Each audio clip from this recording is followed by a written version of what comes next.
वेद कतेब झूठे नहीं भाई, और झूठे हैं जो समझे नाही। तो वेदों में लिखा है कि वो परमात्मा स्वयं गति करके आता है। अब जैसे यो आर्य समाज का जो ग्रुप है, इसमें शिक्षित वर्ग बहुत है, और लेकिन वो अक्षर ज्ञान है, उनको अध्यात्म ज्ञान नहीं। उधर से महर्षि दानंद को भी कह का पता नहीं था अध्यात्म ज्ञान का, इसलिए उसने कोशिश की वेदों का अनुवाद करने की, और उसका अपना सिद्धांत था कि भगवान निराकार है। वो कहीं एक देश में नहीं रहता, एक देश माने स्थान पर कहीं नहीं रहता, वो केवल सर्वव्यापक है, जैसे वायु है ऐसे भगवान है। प्रिय दर्शकों, सत साहेब, आज इस एपिसोड में हम आपको दिखाने वाले हैं कबीर बड़ा है या कृष्ण बड़ा, और हमारे वेद शास्त्र झूठे नहीं, झूठे हैं जो समझे नहीं। जगत गुरु तत्वदर्शी संत रामपाल महाराज जी आज वेद शास्त्र को प्रमाण कर दिखाएंगे कि हमारे वेद शास्त्रों को भी झूठे नहीं हो सकता। लेकिन झूठे हैं हम लोग, कैसे हम लोग झूठे हैं और कैसे आज हम लोग दलदल में फंसे हैं, और शास्त्रों विधि को त्याग कर शास्त्रों विरुद्ध साधना करके आज हम लोग मूर्ख बन रहे हैं। जगत गुरु तत्वदर्शी संत रामपाल महाराज जी आज प्रूफ करके दिखाएंगे। और एक नकली संत है, उस नकली संत का भी आज पर्दाफाश होने वाला है। आप वीडियो को एंड तक देखें। और ये 2 एपिसोड है, इस एपिसोड में आज जो आप देखेंगे, मुझे आज यही लगेगा कि आज का एपिसोड सबसे बढ़िया होगा और सभी को पसंद आएगा। अगर वीडियो आपको पसंद आए तो चैनल को ज़रूर सब्सक्राइब कीजिए, लाइक कीजिए, शेयर कीजिए, क्योंकि सतलोक टीवी 50 चैनल आप ही का चैनल है। आप वीडियो देखते रहिए और समझने की कोशिश कीजिए जगत गुरु तत्वदर्शी संत रामपाल महाराज जी क्या बताते हैं और हमारे सभी धर्म ग्रंथों क्या बताते हैं। शास्त्रों अनुकूल भक्ति करना है तो जगत गुरु तत्वदर्शी संत रामपाल महाराज जी की अनुयायी बनना है, और उन्हीं की बताई हुई मार्ग पर चल के इस मनुष्य जन्म का उद्देश्य को पूरा करना है। सभी से मेरा रिक्वेस्ट है भाई, मान मर्यादा अहंकार जो मानव का है, वो अहंकार को त्याग करके आप जगत गुरु तत्वदर्शी संत रामपाल महाराज जी की शरण लो और सत भक्ति करके आत्म कल्याण कर लो। सत्सा है। और सूक्त नंबर 86, भगवान साकार है या निराकार है, वो कैसी लीला करता है। ये है ऋग्वेद मंडल नंबर 9-10 इकट्ठा अनुवाद है। ये है सार्वदेशिक आर्य प्रतिनिधि सभा, महर्षि दानंद भवन, रामलीला मैदान, नई दिल्ली से ये प्रकाशित है। और ये मुद्रक है Prince offset printer 1510 Pataudi house Daryaganj नई दिल्ली से ये छपा है, छपा खाना इसका ये। अब देखना, ये है ऋग्वेद मंडल नंबर 9 और सूक्त 86 का मंत्र नंबर 26। इसमें लिखा है कि यज्ञ करने वाले यजमानों के लिए परमात्मा, यज्ञ करने वाले माने धार्मिक अनुष्ठान यानी साधना करने वाले यजमान माने भक्तों के लिए परमात्मा सब रास्तों को सुगम करता हुआ उनके विघ्नों को मर्दन करता है और उनको पवित्र करता हुआ और अपने रूप को सरल करता हुआ वह कांति में परमात्मा, यह लिखना था कबीर देव। कवि कोई भी सर्वज्ञ नहीं हो सकता जिसको सारा ज्ञान हो। कवि कविता बना सकता है, ये कबीर देव लिखना था यहाँ पर। वो कबीर देव विद्युत के समान यानी आकाशीय बिजली की तरह सेकंड में नीचे आ जावे, क्रीड़ा करता हुआ, ऐसे लीला करता हुआ वर्णीय पुरुष को यानी अच्छी आत्मा को प्राप्त होता है। अच्छी आत्मा को आके मिलता है वो, जैसे आदरणीय धर्मदास जी को मिले, आदरणीय नानक साहिब जी को मिले, आदरणीय मुल्कदास साहिब जी को मिले, आदरणीय दादू साहिब जी को मिले, आदरणीय गरीबदास साहिब जी गांव छुरानी जिला जज्जर हरियाणा वाले को मिले, आदरणीय गीसा दास साहिब जी गांव खेखड़ा यूपी मेरठ वाले को मिले। तो अच्छे पुरुष को आकर प्राप्त होता है। वो कहाँ रहता हो भगवान? 27वें श्लोक में, ऋग्वेद मंडल नंबर 9 और सूक्त नंबर 86 का 26 पढ़कर 27 में पागे। इसमें इन्होंने ये जो निराकार मानते थे भगवान को और वेद बता रहे हैं, वह परमात्मा प्रकाश पुंज को, परमात्मा को, जो परमात्मा ध्युलोक के तीसरे पृष्ठ पर विराजमान है, वहाँ रहता है। तीसरे एक स्थान पर रहता है ध्युलोक के, यानी उस तेजो में लोक सतलोक के एक स्थान पर, तीसरे स्थान पर विराजमान है, स्थान पर विराजमान है, वहाँ रहता है। निराकार क्यों करो है भगवान जब वहाँ बैठा है? आगे दिखाते हैं। ये है ऋग्वेद मंडल नंबर 9 सूक्त 82 का, ऋग्वेद मंडल नंबर 9 और सूक्त 82। और यहाँ देखें, ये है 82वां, 81वां समाप्त हुआ, ये 82वां शुरू हो जाता है। इसका प्रथम मंत्र, इसमें लिखा है कि जो सर्वोत्पादक प्रभु, सबकी उत्पत्ति करने वाला परमेश्वर, प्रकाश रूप है। इसका अर्थ है वो तेजोमय रूप साकार है, सद्गुणों की वृष्टि करने वाला, पापों का हरण करने वाला, पाप नाश करने वाला, पाप क्षमा करने वाला है। वह राजेव, राजा के समान, राजेव, इसका अर्थ है राजा के समान। आगे लिखा है, ये देखना, ये 269 पृष्ठ पर पढ़ रहे हैं। कोई भ्रमत कर देगा कि दूसरा पृष्ठ दिखा दिया होगा, ये 270 दिखाऊंगा। ये देखो 270, यहाँ लिखा है 82 का पहला पढ़ रहे हैं, 82 का 9 के 82 का। राजा के समान दर्शनीय है, वो देखने जोगा है, विजिबल है, वो साकार है, राजा की तरह तो मनुष्य जैसा ही हुआ। और वह पृथ्वी आदि लोक लोकांतरों के चारों ओर शब्दमान हो रहा है। वह वर्णीय पुरुष को, वर्णीय माने अच्छी आत्मा को, श्रेष्ठ पुरुष को, जो दृढ़ भक्त है, जो दृढ़ भक्त है उसको पवित्र करता हुआ प्राप्त होता है। जैसे आदरणीय धर्मदास साहिब जी को, जो दृढ़ भक्त थे उसके बाद डगमग नहीं हुए, आदरणीय मुल्कदास साहिब जी को, आदरणीय दादू दास साहिब जी को, आदरणीय गरीबदास साहिब जी गांव छुड़ानी जिला जज्जर हरियाणा वाले को, और आदरणीय गीसा दास साहिब जी को गांव खेखड़ा मेरठ यूपी वाले को। ये दृढ़ भक्त आज तक डगमग नहीं हुए, दुनिया को हिला के रख दिया इन्होंने। इनको भगवान में ले आकर के को पवित्र करता हुआ प्राप्त होता है वर्णीय पुरुष, अच्छी आत्मा को। जिस प्रकार विद्युत माने आकाशीय बिजली स्नेह वाले स्थानों को आधार बनाकर प्राप्त होता है। देखो कितना स्पष्ट किया इन्होंने। ऋग्वेद मंडल नंबर 9 और सूक्त नंबर 81 में कति कंसेप्ट क्लियर कर दिया कि वो परमात्मा राजा की तरह देखने जोगा है। राजा का अर्थ है कि वो शक्तिशाली होता है, मनुष्य सदृश ही है, राजा के समान है और साकार है, देखने जोगा है।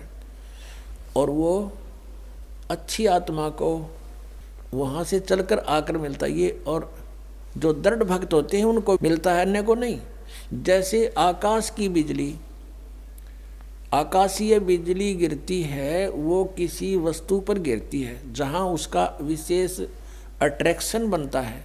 पुराने समय में जब कांसी धातु के बेले थाली हुआ करते प्रांत, और उनको अगर वर्षा के दिनों में कहीं बाहर वो पड़े रह जाते तो हमारे बुजुर्ग दादी माता कहा करते थे कि कांसी के बर्तन पर बिजली गिर जाती है, जब उसका संयोग होता है ऊपर से गिरने का, तो वहाँ अवश्य उसी को तुरंत वहीं आकर के अट्रैक्ट होती है, उस कारण उस खिंची आती है, उसी पर गिरती है।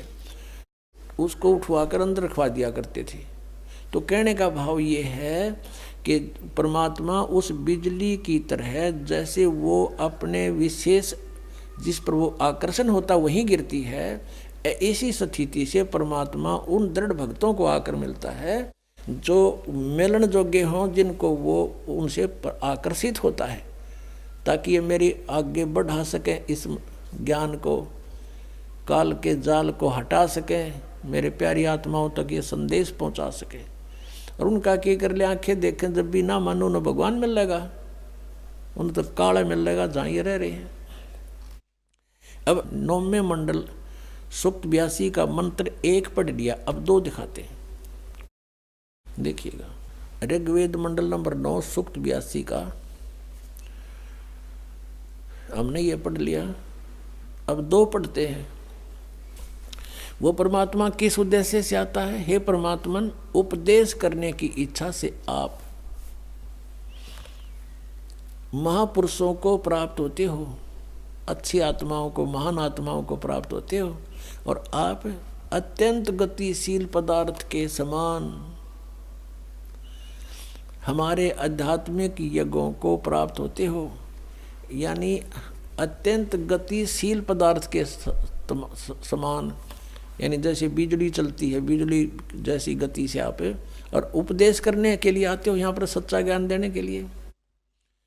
आप कबीर देव हैं, आप कबीर देव, यह लिखना था, सर्वज्ञ लिख दिया, आप यहाँ लिखना था आप कबीर देव हैं। हम उसको कबीर साहब कहते हैं, आप कबीर साहब हैं, शुद्ध स्वरूप है। अब जैसे ये अभी आपको दिखा था, जहाँ यजु लिखा हो तो यजुर्वेद लिखना पड़ेगा वहाँ पर, वो इन्होंने किया भी है। महर्षि दानंद ने यजुर्वेद के 36वें अध्याय के प्रथम मंत्र में यजु का अर्थ यजुर्वेद किया है, तो यहाँ लिखना था वो कबीर देव है, वो शुद्ध स्वरूप है।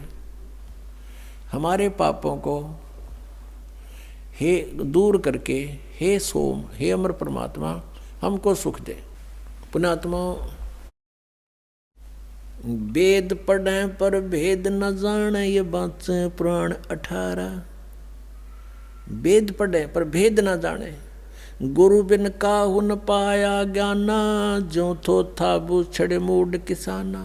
गुरु बिन वेद पढ़े जो प्राणी, समझे न सार रहे अज्ञानी। ये अज्ञानी रहे, इन वेदों को पढ़ा करते, और मैं ऋषि को आगे इन कक्का भी नहीं पता था। अब जैसे परमात्मा मनुष्य दृश्य ये सिद्ध होगा, राजा के समान देखने जोगा है, और वहाँ से गति करके आता है, जिन महापुरुषों को मिलता है, जिन महापुरुषों ने मिला उन बताया कबीर इज गॉड। वो कबीर देव काशी में, हम सुल्तानी नानक तारे दादू को उपदेश दिया, जात जुलाहा भेद न पाया, वो काशी में कबीर होया। आदरणीय गरीबदास साहिब जी गांव छोड़ानी जिला जद्दर वाले, जिनको भगवान आकर मिले थे, क्या कहते हैं गरीबदास साहिब ने फिर बताया है कि सर्व कला सतगुरु साहिब की, या दुनिया दा जीवन झूठा भूल गए मर जाने नू, और सर्व कला सतगुरु साहिब की हरियाए हरियाणे नू। वो परमात्मा हरियाणा में आए गरीबदास जी 280 वर्ष पहले, लगभग सन 1727 में, लगभग 300 वर्ष हो गए, 300 वर्ष से भी ऊपर हो गए। सन 1727 में परमात्मा आए थे, और सन 1866 में, न सन 1966 में हरियाणा और पंजाब अलग हुए। जब हरियाणा क्षेत्र का नाम पड़ा था, यो हरियाणा प्रांत बना था, उससे भी कितने वर्ष पहले, 200-250 वर्ष पहले परमात्मा ने लिख दिया, बोल दिया था। गरीबदास साहिब जी ने कहा था कि हरि आए हरियाणे नू। उनके वचन से फिर यो हरियाणा क्षेत्र आज बनकर रहा, ताकि हम इस परमात्मा की वाणी को समझा सकें। अगर ये वाणी 200 वर्ष पहले बोलते, 100 वर्ष 50 वर्ष पहले से बोलते, तो कौन से कहाँ थे, हरियाणा था ही नहीं, जब नाम निशान नहीं था। तो यो हरियाणा बनवा दिया, रीबिया वाणी हमारे को याद दिला दी कि हरि आए हरियाणे नू। इनको पता था मालिक का कि इस वाणी का कहाँ आवश्यकता पड़ेगी, किस समय में। जगत गुरु तत्वदर्शी संत रामपाल महाराज जी प्रूव कर दिखाया, भगवान साकार है या निराकार, परमात्मा साकार है या निराकार। क्योंकि जितने भी नकली संत है, नकली संतों ने बताया परमात्मा निराकार, कृष्ण भगवान है, माता दुर्गा भगवती है, हनुमान भगवान है, शिव भगवान है, विष्णु भगवान है, ब्रह्मा भगवान है, सभी भगवान है। लेकिन परमात्मा कौन है, इसके बारे में इस नकली संतों का कोई नॉलेज नहीं था। जगत में ये लोग भ्रम फैलाया था। जगत गुरु तत्वदर्शी संत रामपाल महाराज जी आज सभी वेदों से प्रूव कर दिखाया, कबीर देव परमेश्वर है, कबीर देव परमात्मा है, हमारा वही परम पिता है। आपको ये वीडियो कैसे लगा आप कमेंट्स में लिखें और आगे देखिए कबीर बड़ा है या कृष्ण बड़ा। आज इस एपिसोड में आपको और भी बहुत कुछ देखने को मिलेगा। एपिसोड थोड़ा बहुत लंबा हो सकता है, लेकिन आप दिल थाम के देखें, आपको बहुत पसंद आएगा। सच है। मीराबाई श्री कृष्ण जी की अनन्य भक्त थी। श्री कृष्ण जी मीराबाई को दर्शन भी दिया करते थे।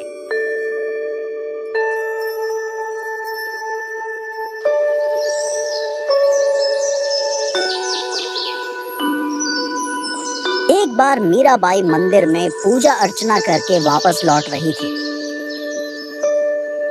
रास्ते में संत कबीर साहिब जी सत्संग कर रहे थे। चलो बहनों, थोड़ा सत्संग सुन लेते हैं, ऐसा मौका और मिलेगा।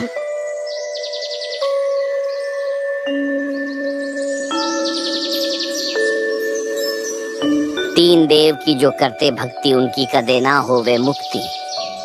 हिंदू धर्म के सर्वश्रेष्ठ देवता ब्रह्मा विष्णु महेश जी है, लेकिन मोक्ष इन तीनों की भक्ति से नहीं हो सकता, क्योंकि ये स्वयं जन्म और मृत्यु में आते हैं।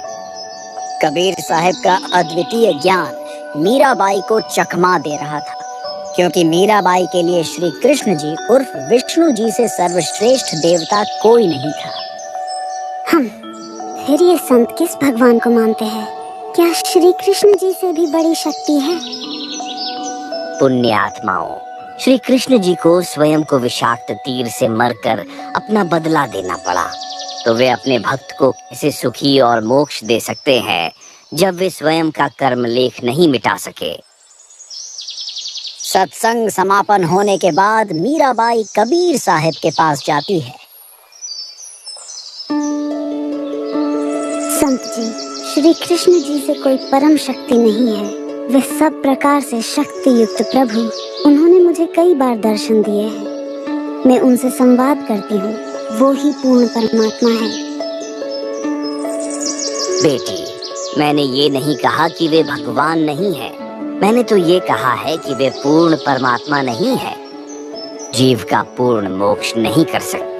ये आपके धर्म गुरुओं की कमी है। उन्होंने आज तक आपको अपने सद्ग्रंथों की सच्चाई नहीं बताई, क्योंकि ये तीनों देवता देवी भागवत पुराण के 3 स्कंद में स्वीकार करते हैं कि हम जन्म मृत्यु में आते हैं और साधक को नियमित कर्म फल से ज्यादा कुछ नहीं दे सकते। क्या? तो कृष्ण जी से ऊपर कौन आ गया? आप किस भगवान की भक्ति देते हो? बेटी, हम उस पूर्ण परमेश्वर की भक्ति देते हैं और उससे मिला देते हैं जहाँ जीव का पूर्ण मोक्ष हो जाता है। आपके कृष्ण जी भी उस परमेश्वर की जानकारी से अनभिज्ञ है। महात्मा जी, श्री कृष्ण जी मुझे स्वयं प्रकट होकर दर्शन देते हैं। मैं उनसे साक्षात बात करती हूँ। मैं आपकी बात कैसे मान सकती हूँ? बेटी, जब आपको श्री कृष्ण जी स्वयं दर्शन देते ही हैं, तो उन स्वयं से ही पूछ लेना। वे सतोगुण युक्त देवता है, वे कभी झूठ नहीं बोलते। ठीक है महात्मा जी, आज मैं इस प्रश्न का जवाब उन्हीं से पूछ लूंगी।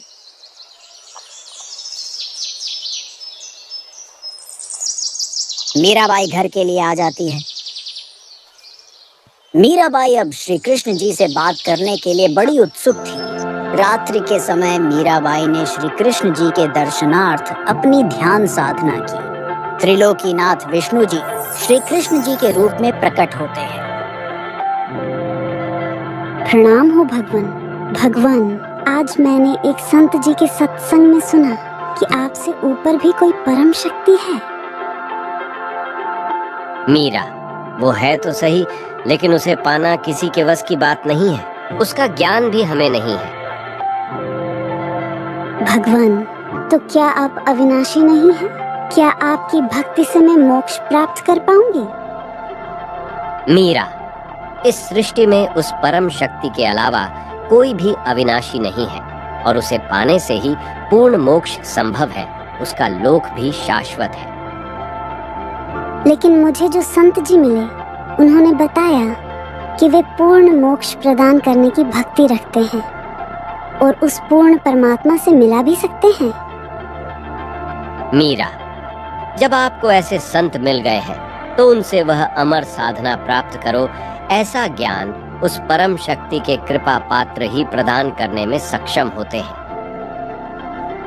मीराबाई के पैरों तले की जमीन खिसक गई और सोचा कि सचमुच उस महात्मा का ज्ञान 100 आने सही है। श्री कृष्ण जी चले जाते हैं। मीराबाई को अब रात बिताना कठिन हो रहा था।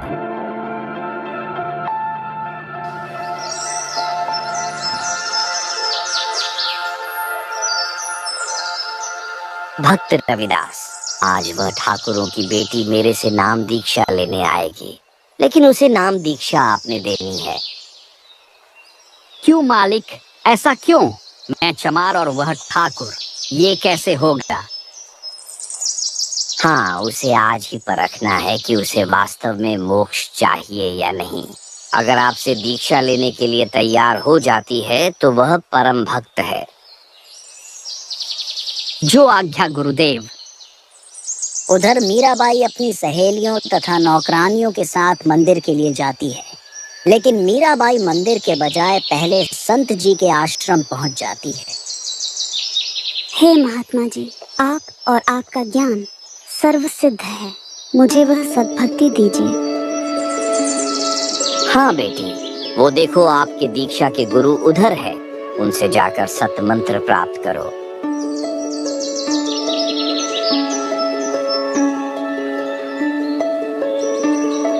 हे गुरुदेव, मुझ दासी का भी उद्धार कीजिए। देखो बेटी, आप है सर्वश्रेष्ठ जाति ठाकुरों की लड़की और मैं हूँ नीच जाति चमार से। पहले सोच ले कि लोग तुझे क्या क्या कहेंगे, फिर अगर गुरु के प्रति दोष आ गया तो आपकी भक्ति नष्ट हो जाएगी। आज से आप मेरे पिता और मैं आपकी बेटी। भाड़ में जाए ये समाज और सारा संसार, मुझे मोक्ष चाहिए, आप दीक्षा दीजिए। रविदास जी कबीर साहब के पास आते हैं। भगवान, वह तो दीक्षा के लिए सहर्ष तैयार है। तो चूको मत रविदास, बेटी को प्रथम मंत्र की दीक्षा दो, यह मेरा आपको आदेश है। जो आज्ञा गुरुदेव। तब रविदास जी ने मीराबाई को प्रथम मंत्र की दीक्षा दी। ये अनमोल ज्ञान जगत गुरु तत्वदर्शी संत रामपाल जी महाराज के सत्संगों का अंश मात्र है। दर्शकों, आपने देख लिया कि कबीर बड़ा है या कृष्ण बड़ा। देखिए, जो अविनाशी होता है वो सबसे बड़ा होता है, जबकि अविनाशी का जन्म मृत्यु नहीं होती है, लेकिन कृष्ण जी बार बार जन्म मृत्यु के अधीन है। कृष्ण कभी राम रूप में आया, कभी गौरांग महाप्रभु रूप में आया। ऐसे बहुत रूपों में श्री कृष्ण जी आते हैं और इस धरती पर लीला करके फिर मृत्यु को प्राप्त होते हैं। लेकिन अविनाशी जो होता है, अविनाशी का कभी मृत्यु नहीं होता है।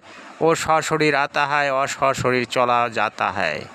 जैसे कबीर देव, परमात्मा कबीर देव सशरीर आया था और सशरीर चला गया था। कबीर देव कहाँ रहता है? सतलोक में रहता है, सचखंड में रहता है। सभी जीवात्मा, सभी प्राणी, सभी उद्भिद, सभी को लालन पोषण करता है। वही हमारा परम पिता है, परम पूज्य है। वही हमारा सृष्टि का मालिक है, वही सबका मालिक है। बोलो सभी जगत गुरु तत्वदर्शी संत रामपाल भगवान की जय हो। सत्साहे। अभी इस एपिसोड में हम दिखाने वाले हैं अधर्म का होगा नाश, आ गया समय।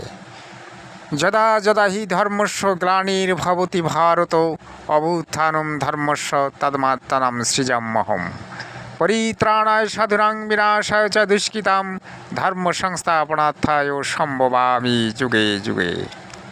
आज जगत गुरु तत्वदर्शी संत रामपाल महाराज जी अधर्मों का विनाश करने के लिए आविर्भाव हुआ है और धर्म को पुनर्स्थापन करके मानव कल्याण के लिए और हम जैसे अधम को उद्धार के लिए आज जगत गुरु तत्वदर्शी संत रामपाल महाराज जी अवतरित हुए हैं। जगत गुरु तत्वदर्शी संत रामपाल महाराज जी आज शास्त्र अनुकूल भक्ति देके सभी भक्तों आत्माओं को उद्धार करेगा और दुष्कृति को दमन करेगा। हमारे समाज में जो पाखंड है, जो भी शास्त्र विरुद्ध साधना है, जो मनमानी पूजा है, जो भी आज नकली संतों ने करवा रहा है, वही सब का विरुद्ध आज शास्त्र ज्ञान देकर सभी जगत को जागरूक कर रहा है और सभी को शास्त्र अनुकूल भक्ति बता के सभी जीवात्मा को उद्धार कर रहा है। आज जगत गुरु तत्वदर्शी संत रामपाल महाराज जी सभी जगत का आंखें खोल दिया और हम जैसा भगत का तो बहुत कुछ करवा दिया, क्योंकि हम जैसे भगत आज जगत गुरु की कृपा से हम अपना आंखों से देख पा रहे हैं शास्त्रों अनुकूल भक्ति क्या है और शास्त्रों विरुद्ध साधना क्या है, शास्त्रों विरुद्ध पूजा क्या होती है। जो कि हमारे नकली संतों ने जैसा बताया हम लोगों ने ऐसा ही करके आ रहा था, लेकिन हम लोगों को कोई फ़ायदा नहीं मिला था। आज जगत गुरु की कृपा से हम लोगों को फ़ायदा मिल रहा है और जो भी जगत गुरु की शरण लेके सद्भक्ति करेगा उनको फ़ायदा मिलेगा ही मिलेगा। इस काल के ब्रह्म के लोक में रह रहे हैं और हमारा मूल मालिक परम अक्षर ब्रह्म है, वह हमने जाना, उसके लिए हम प्रयत्न करें। तो ये काल के जो अवतार होते हैं, ब्रह्म के अवतार कैसे अधर्म का नाश करते हैं, जैसे महाभारत करवाया किसने? श्री कृष्ण जी में प्रवेश करके इस काल भगवान ने, श्री कृष्ण युद्ध नहीं करवाना चाह रहे थे, वो तो 3 बार शांति दूत बनकर गए थे और उन्होंने यहाँ तक प्रतिज्ञा कर ली थी कि मैं युद्ध भी नहीं करूँगा, हथियार नहीं उठाऊंगा। तो ये काल है, ये कराता है। तो उस समय कहते हैं अधर्म बढ़ गया था और उस अधर्म का नाश उसने कैसे करवाया? महाभारत का युद्ध करवा के उसमें धर्मे भी मर गए, अधर्मे भी मर गए। और फिर एक और समस्या पैदा होगी रोजी और रोटी की, बहनें विधवा होगी, बच्चे अनाथ हो गए। वो अधर्म कहाँ बढ़ा? वो तो अशांति और फैलगी और उन बहन बेटी जो विधवा होगी थी उनके साथ अन्य लोगों ने बदतमीजियां की, उनकी इज्जत के दुश्मन बन गए। ये खाक अधर्म का नाश किया उन्होंने। अब जैसे परशुराम जी ने अक्षत्रियों को मार डाला क्योंकि वो सब निर्दयी, अत्याचारी, अन्यायी हो गए थे और यही स्थिति पुण्यात्माओं अधिकतर अब हो चुकी है। राजनेता अपने स्वार्थवशी कार्य करते हैं, अधिकतर ये अधिकारी गण भी अपने स्वार्थवश कार्य करते हैं, वो न्याय और धर्म को नहीं देखते। लेकिन परशुराम ने उनका कैसे, जो अधर्म फैला रहे थे उसका नाश कैसे किया? उनको सबको फरसे से काट डाला, उनकी हत्या कर दी। अब वो क्या अधर्म का नाश करा उसने? उनकी पत्नियां विधवा हुई, उनके साथ शेष बचे हुए लोगों ने और ज्यादा पाप किए, अधर्म किए, उनके बच्चे भूखे मर गए। ये टट्टू अधर्म का नाश करा इन्होंने। तो पुण्यात्माओं, परमात्मा कैसे उस अधर्म का नाश करता है, अधर्म की कैसे प्रलय करता है जो अब होने जा रही है। परमेश्वर 600 वर्ष पहले आए थे, उस समय उन्होंने ये तत्व ज्ञान और अपनी समर्थता का प्रमाण दिया था। परमात्मा ने ऐसे सुख दिए थे जो उनकी शरण में आए थे। 64 लाख शेष हुए थे कबीर परमेश्वर जी के। सन 1398 से सन 1518 तक 120 वर्ष परमात्मा इस पृथ्वी पर रहे, एक जनसाधारण की लीला की, जुलाहे का कार्य किया और एक परम संत की भूमिका की, तत्वदर्शी संत की भूमिका की, और जो भी उनकी शरण में आए उनके आशीर्वाद मात्र से उनको सुख होना शुरू हो गया। यानी परमात्मा की सतीथि को पुनः स्थापित किया परमात्मा कबीर परमेश्वर जी ने, और अधर्म का नाश किया। और उसके बाद फिर उन महापुरुषों को मिलते रहते हैं, वो आकर के उनके द्वारा फिर अपने धर्म का प्रचार कराते हैं, उनसे सुख होता है, जनता को भक्ति में आस्था बनी रहती है। तो अभी ये 50-60 वर्ष पहले तक पुण्यात्माओं, आप पिछला इतिहास देखो, कितना शांति से रहते थे लोग, दुखी को दुखी देखकर दुखी होते थे, उसकी मदद करते थे। एक घर में कोई अभाव होता किसी वस्तु का तो गांव इकट्ठा हो जाता था और भाई उसकी मदद करो, कोई किसी कारण से कोई उसके ऊपर आपत्ति आई है तो। और अब खुश होते हैं किसी का हानि होती है तो कितना अब बिजली गिर गई। उन महापुरुषों के द्वारा स्थापित किया हुआ धर्म अभी तक चल रहा था, अब फिर दया करी है दाता ने। ये आप देख रहे हो, इससे पहले का भी समय देखा और वर्तमान का समय भी दास देख रहा है, दिन और रात की बिजली गिर गई है, इतना अंतर हो गया। अभी हम आपको दिखाएंगे एक नकली बाबा क्या कह रहे हैं, जबकि अपने आप को बहुत बड़ा विद्वान समझता है, लेकिन विद्वान क्या होती है उनको पता ही नहीं है। आप सुने नकली बाबा का बकवास और कमेंट्स में लिखे कौन सत्य है और कौन नकली है। आप देखते रहिए सत साहेब। रामपाल के शिष्य, उन गुरुजी के ऊपर कोई गुरु ही नहीं है, वे एक ही गुरु हैं, उनसे कुछ ऊपर बने बोले हम ही हैं, एक तनु है वे। दर्शकों, आज हम बात कर रहे हैं ऐसे ही अज्ञानी कथावाचक श्री राम रसधारा परिवार संस्थापक पंडित अंकुर माधव महाराज गंज बासौदा वाले की।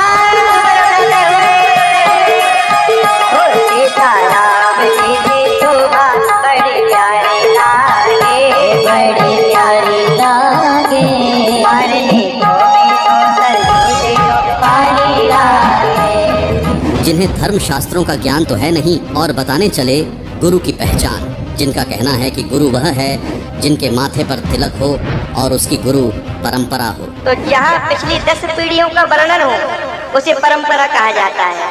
अब जिसके ऊपर परंपरा ही ना हो उसे काहे का गुरु? गुरु के ऊपर भी गुरु होना चाहिए, वही गुरु परंपरा कहलाती है। और जहाँ गुरु सर्वोपरि अपने आप को ही सर्व मान्य कर दे कि हमसे ऊपर कोई नहीं है, हम ही सबके गुरु हैं, तो वहाँ से भाग लो। समझ लो कि यहाँ पे केवल और केवल पाखंड है, दूसरा कुछ नहीं है। अभी कली काल में एक ऐसा ही पंथ चल रहा है जिनके गुरुजी तो जेल में बंद हैं, लेकिन उनके जो कट्टर शिष्य हैं बहुत ही दिव्य हैं। इस गांव में भी होंगे भगवान की कृपा से, कबीर पंथी होंगे रामपाल के शिष्य। उन गुरुजी के ऊपर कोई गुरु ही नहीं है, वे एक ही गुरु हैं, उनसे कुछ ऊपर बने बोले हम ही हैं, एक तनु है वे। बोले सृष्टि जब से आरंभ हुई तब से हम ही हैं। तो भैया बड़ा विडम्बना है, तो इसलिए बच के चलो। इसलिए हम आपको लक्षण बता रहे हैं कि पहले माथे पे तिलक देख लेना और उनसे पूछ लेना, महाराज जी आपके गुरु कौन है? तो वो हैं। उनके कौन है? तो वो है। जब आपको ऊपर 4-5 गुरु के नाम मिल जाए ना, तब सोचना कि हाँ सही बात है, ये अपने धर्म के गुरु हैं, तो उनके चरणों में लेट जाना, समझ लेना यही सच्चे गुरु हैं। तो इन महाशय को बता दें, इस विषय में संत शिरोमणि कबीर जी ने कहा है, कंठी माला सुमरनी पहरे से क्या होए, ऊपर ढूंढा साध का अंतर राखा खोए। अर्थात कोई मौन रखता है, कोई शरीर के ऊपर भस्म लगाते हैं, कुछ सिर के ऊपर लंबे लंबे बाल रखते हैं, मस्तिष्क के ऊपर तिलक लगाते हैं, कोई गले में माला डालते हैं, कोई वस्त्रों को लाल रंग से रंग कर साधु बन जाते हैं।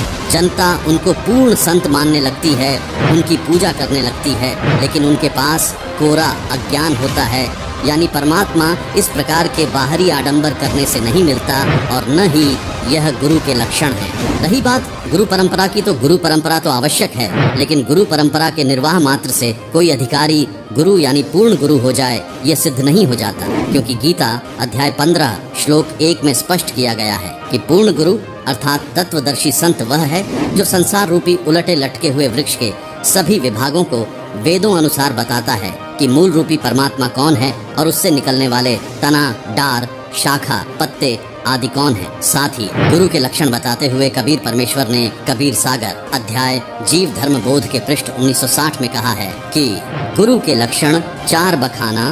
प्रथम वेद शास्त्र का ज्ञाता, दूजे हरि भक्ति मन कर्म बाणी, तीसरे समदृष्टि कर जानी, चौथे वेद विधि सब कर्मा, यह 4 गुरु गुण जानो मर्मा।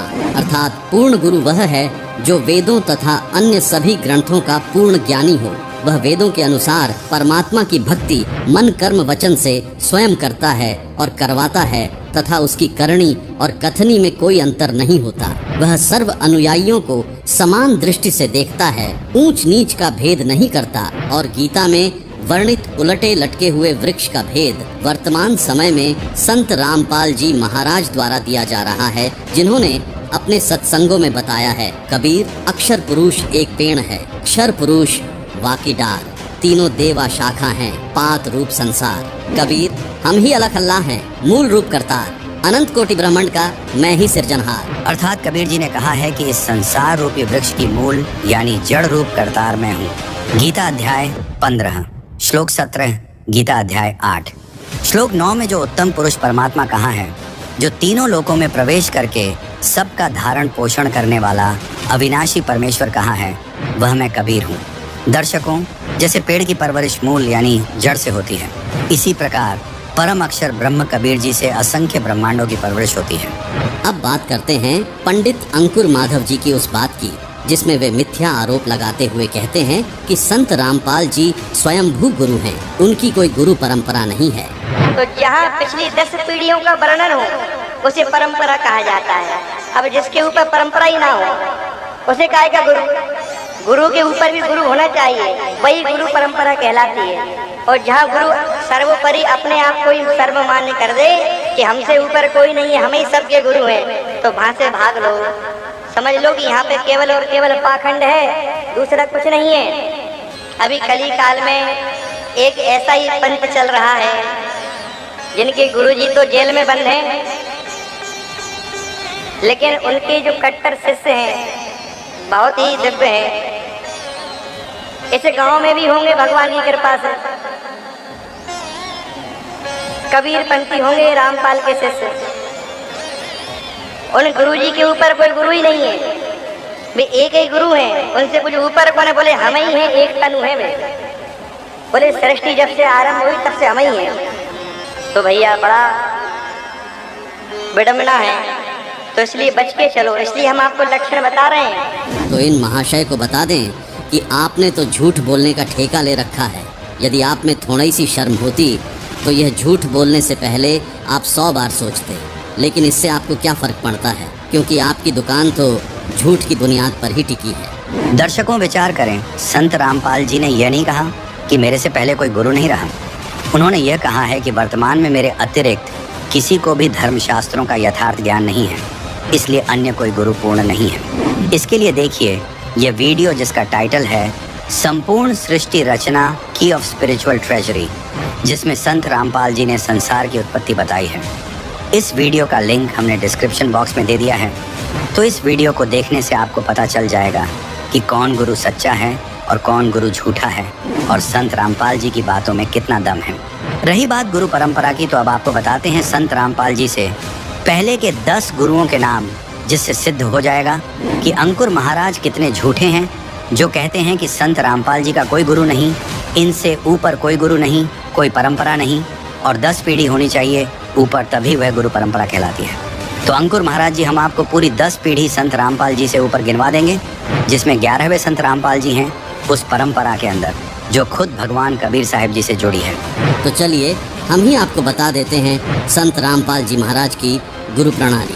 बंदी छोड़ कबीर साहिब जी काशी उत्तर प्रदेश वाले, जो कि स्वयं परमात्मा हैं, जिनकी गवाही वेद तथा परमात्मा प्राप्त संतों ने दी है, वे सन 1727 में फाल्गुन मास की शुक्ल पक्ष की द्वादशी को आदरणीय संत गरीबदास जी महाराज गांव छुनानी, जिला झज्जर, हरियाणा को मिले।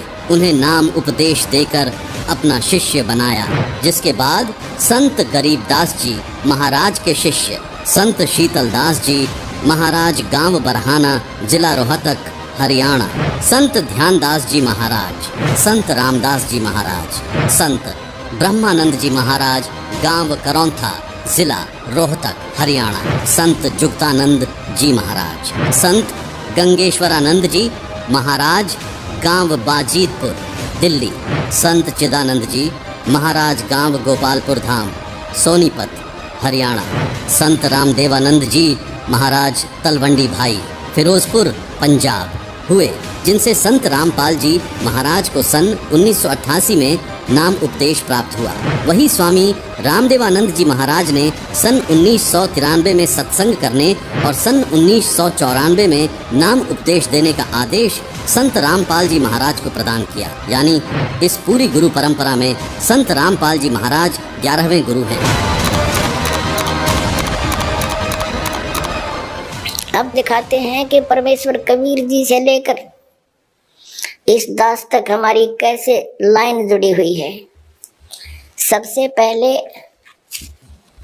परमेश्वर कबीर जी स्वयं आकर आदरणीय गरीबदास साहिब जी को मिले और आदरणीय गरीबदास साहिब जी ने अपना एक शिष्य श्री शीतलदास जी महाराज बनाया और उनको ये कंप्लीट कोर्स दे दिया। उनसे प्रतिज्ञा ले ली थी, आगे किसी को तू जिक्र भी नहीं करेगा, केवल एक शिष्य को जाने से कुछ समय पहले ये दे देना और वो स्वयं जाप कर सकता, दूसरे को नहीं बताएगा, उसको प्रतिज्ञा दिलाना।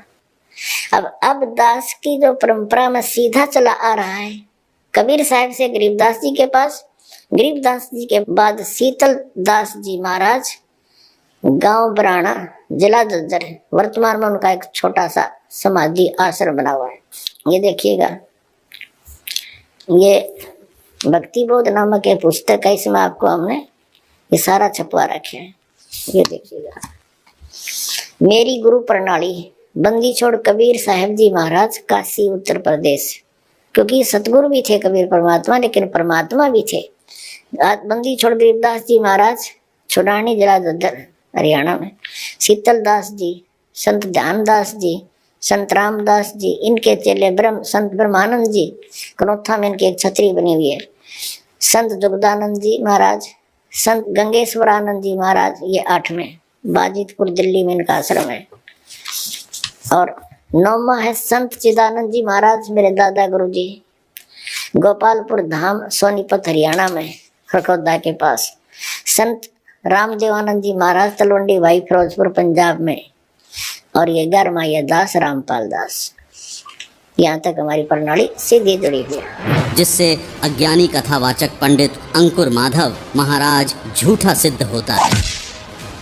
दर्शकों, आप सभी इस कथा से परिचित हैं कि जब राजा परीक्षित को 7वें दिन सर्प के काटने से मौत होनी थी, तो उस समय श्रीमद् भागवत सुधा सागर के लेखक महर्षि वेदव्यास सहित पूरी पृथ्वी के ऋषि महर्षि एकत्रित हुए थे, जिन्होंने कथा करने की हिम्मत नहीं की थी, क्योंकि 7वें दिन परिणाम आना था। तब उस समय स्वर्ग से सुखदेव ऋषि को बुलाया गया था। तो अब जरा इन महाशय से कोई पूछे कि फिर आपको कथा करने का किसने अधिकार दे दिया, जो आप कथा करते फिर रहे हो। दर्शकों, इन अंकुर महाराज की झूठ की दुकान यहीं तक सीमित नहीं है।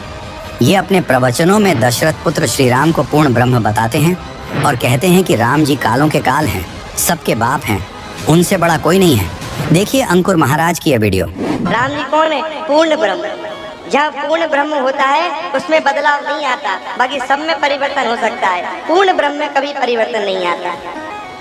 राम जी मूल तत्व है, तत्वों के तत्व है, प्रकाश का प्रकाश है, प्राणों के प्राण है, देवता के देवता है, कालों के काल है, सबके बाप है राम जी। फिर राम से बड़ा कोई नहीं। सुना आपने इस अज्ञानी के अज्ञान को।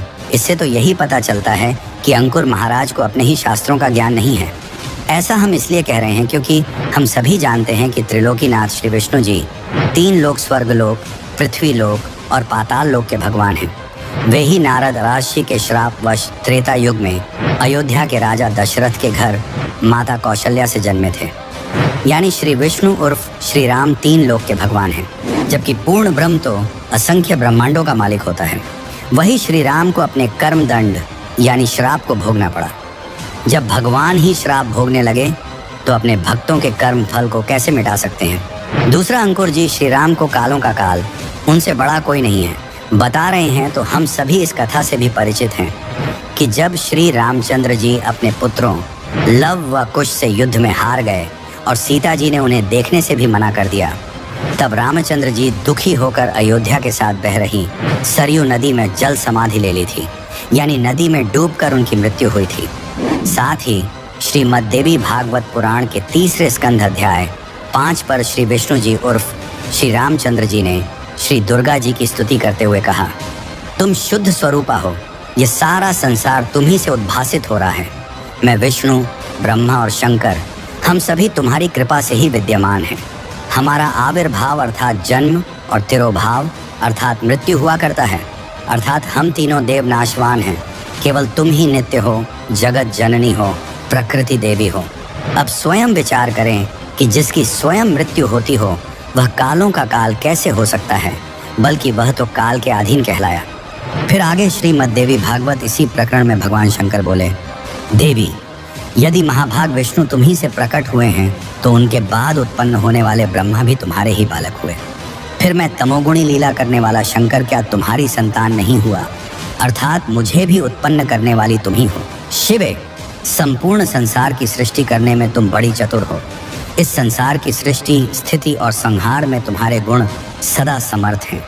उन्हीं तीनों गुणों से उत्पन्न हम ब्रह्मा, विष्णु एवं शंकर नियमानुसार कार्य में तत्पर रहते हैं। दर्शकों, इस प्रमाण से यह सिद्ध होता है कि ब्रह्मा, विष्णु व शिव से अधिक शक्ति युक्त देवी दुर्गा जी हैं, जिसे श्री विष्णु जी श्रीमद्देवी भागवत पुराण के पहले स्कंद के अध्याय 4 में स्वयं स्वीकार करते हैं। देखिए श्रीमद्देवी भागवत पुराण पहला स्कंद का अध्याय 4, जिसमें व्यास जी ने नारद जी से सृष्टि रचना के विषय में प्रश्न किया, जिसका जवाब देते हुए नारद जी ने कहा, महाभाग व्यास जी, तुम इस विषय में जो पूछ रहे हो, ठीक यही प्रश्न मेरे पिताजी ने भगवान श्री हरि से किया था। देवाधिदेव भगवान जगत के स्वामी हैं। लक्ष्मी जी उनकी सेवा में उपस्थित रहती हैं। दिव्य कौस्तुभ मणि उनकी शोभा बढ़ाती है। वे शंख, चक्र और गदा लिए रहते हैं, पीतांबर धारण करते हैं, 4 भुजाएं हैं। वे चराचर जगत के आश्रयदाता हैं, जगत गुरु एवं देवताओं के भी देवता हैं। ऐसे जगत प्रभु भगवान श्री हरि महान तप कर रहे थे, उनकी समाधि लगी थी। यह देखकर मेरे पिताजी ब्रह्मा जी को बड़ा आश्चर्य हुआ, अतः उन्होंने उनसे जानने की इच्छा प्रकट की। ब्रह्मा जी ने पूछा, प्रभु, आप देवताओं के अध्यक्ष, जगत के स्वामी और भूत, भविष्य एवं वर्तमान सभी जीवों के एकमात्र शासक हैं। भगवान, फिर आप क्यों तपस्या कर रहे हैं और किस देवता की आराधना में ध्यानमग्न हैं? मुझे असीम आश्चर्य तो यह हो रहा है कि आप देवेश्वर एवं सारे संसार के शासक होते हुए भी समाधि लगाए बैठे हैं। ब्रह्मा जी के ये विनीत वचन सुनकर भगवान श्री हरि यानी श्री विष्णु जी उनसे कहने लगे, ब्राह्मण, सावधान होकर सुनो, मैं अपने मन का विचार व्यक्त करता हूँ। देवता, दानव और मानव सब यही जानते हैं कि तुम सृष्टि करते हो, मैं पालन करता हूँ और शंकर संहार किया करते हैं। किंतु फिर भी वेद के पारगामी पुरुष अपनी युक्ति से यह सिद्ध करते हैं कि रचने, पालने और संहार करने की यह योग्यता जो हमें मिली है, इसकी अधिष्ठात्री शक्ति देवी अर्थात दुर्गा जी हैं। वे कहते हैं कि संसार की सृष्टि करने के लिए तुम में राजसी शक्ति का संचार हुआ है, मुझे सात्विकी शक्ति मिली है और रुद्र में तामसी शक्ति का आविर्भाव हुआ है। उस शक्ति के अभाव में तुम इस संसार की सृष्टि नहीं कर सकते, मैं पालन करने में सफल नहीं हो सकता और रुद्र से संहार कार्य होना भी संभव नहीं। ब्रह्मा जी, हम सभी उस शक्ति के सहारे ही अपने कार्य में सदा सफल होते आए हैं। सुव्रत, प्रत्यक्ष और परोक्ष दोनों उदाहरण मैं तुम्हारे सामने रखता हूँ, सुनो। यह निश्चित बात है कि उस शक्ति के अधीन होकर ही मैं प्रलय काल में इस शेषनाग की शैया पर सोता हूँ और सृष्टि करने का अवसर आते ही जग जाता हूँ। मैं सदा तप करने में लगा रहता हूँ। उस शक्ति के शासन से कभी मुक्त नहीं रह सकता। कभी अवसर मिला तो लक्ष्मी के साथ सुखपूर्वक समय बिताने का सौभाग्य प्राप्त होता है। मैं कभी तो दानवों के साथ युद्ध करता हूँ। अखिल जगत को भय पहुँचाने वाले दैत्यों के विकराल शरीरों को शांत करना मेरा परम कर्तव्य हो जाता है। मुझे सब प्रकार से शक्ति के अधीन होकर रहना पड़ता है। उन्हीं भगवती शक्ति का मैं निरंतर ध्यान किया करता हूँ। ब्रह्मा जी, मेरी जानकारी में इन भगवती शक्ति से बढ़कर दूसरे कोई देवता नहीं है। दर्शकों, अंकुर माधव जी की झूठ आपके सामने है, जो कहते हैं कि श्री राम अर्थात श्री विष्णु जी पूर्ण ब्रह्म हैं। वे सबके बाप हैं, जबकि श्री विष्णु जी ने अपने से अन्य सर्वसमर्थ शक्ति श्री देवी दुर्गा को बताया है और उन्हें जन्म देने वाली माता भी बताया है। वही संक्षिप्त श्रीमद् देवी भागवत के 7वें स्कंध के अध्याय 36 में श्री देवी जी ने राजा हिमालय से कहा कि पर्वतराज, उस ब्रह्म का क्या स्वरूप है यह बतलाया जाता है। उस ब्रह्म को ही लक्ष्य बनाकर वेधन करो। प्रणव ओम धनुष है, जीवात्मा बाण है और ब्रह्म को उसका लक्ष्य कहा जाता है। उस एकमात्र परमात्मा को ही जानो, दूसरी सब बातों को छोड़ दे। यही अमृत स्वरूप परमात्मा के पास पहुंचाने वाला पुल है। संसार समुद्र से पार होकर अमृत स्वरूप परमात्मा को प्राप्त करने का यही सुलभ साधन है। इस आत्मा का ओम के झप के साथ ध्यान करो। इससे अज्ञानमय अंधकार से सर्वथा परे और संसार समुद्र से उस पार जो ब्रह्म है उसको पा जाओगे। तुम्हारा कल्याण हो। वह यह सबका आत्मा ब्रह्मलोक रूप दिव्य आकाश में स्थित है। यानी देवी दुर्गा जी अपनी भक्ति करने के लिए भी मना कर रही हैं और एक ब्रह्म की भक्ति करने के लिए श्रीमद् देवी भागवत के 7वें स्कंध के अध्याय 36 में हिमालय राजा को उपदेश दे रही हैं। जबकि गीता अध्याय 18 श्लोक 62 में गीता ज्ञानदाता यानी ब्रह्म ने कहा है कि परम शांति प्राप्त करनी है, अर्थात जन्म मरण से छुटकारा चाहता है तथा सनातन परम धाम को प्राप्त करना चाहता है तो उस परमेश्वर की शरण में जा, जिसको गीता अध्याय 8 श्लोक 3 में परम अक्षर ब्रह्म कहा है तथा गीता अध्याय 8 श्लोक 8, 9, 10 में कहा है कि जो उस परम अक्षर ब्रह्म की भक्ति करता है वह उसी को प्राप्त होता है।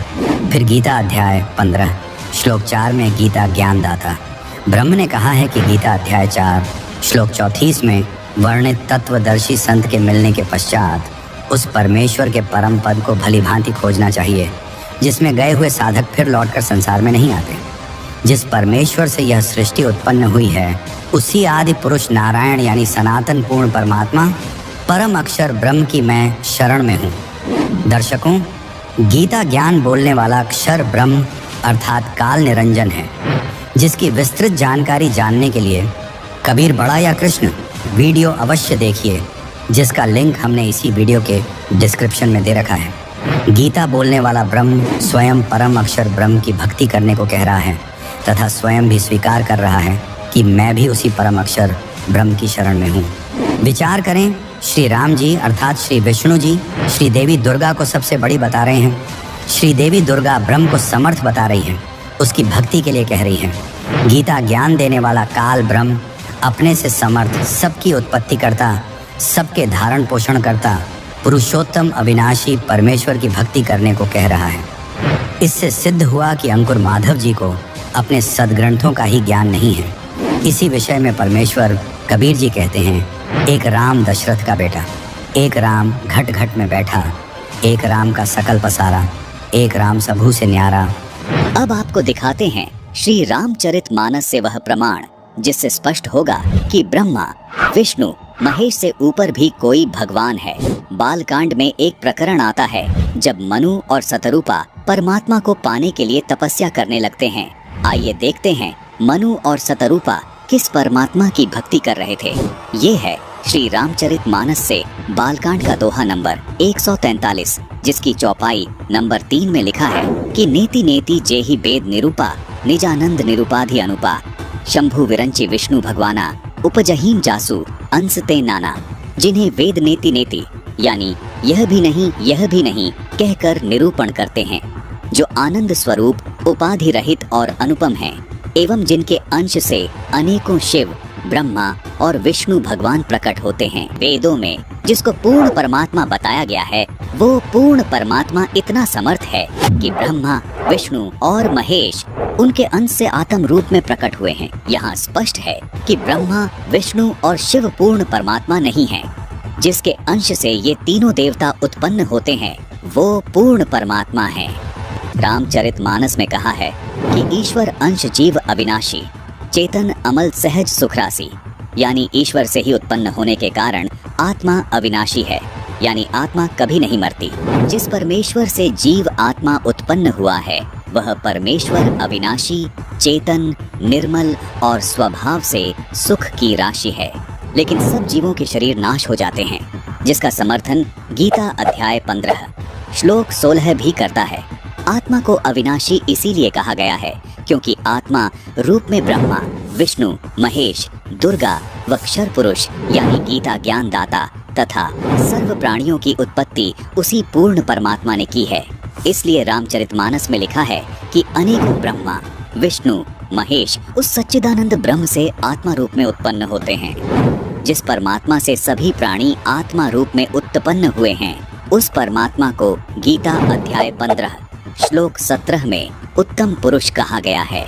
उसी परमात्मा को तीनों लोकों में धारण पोषण करने वाला परमात्मा तथा वास्तव में अविनाशी परमेश्वर कहा गया है।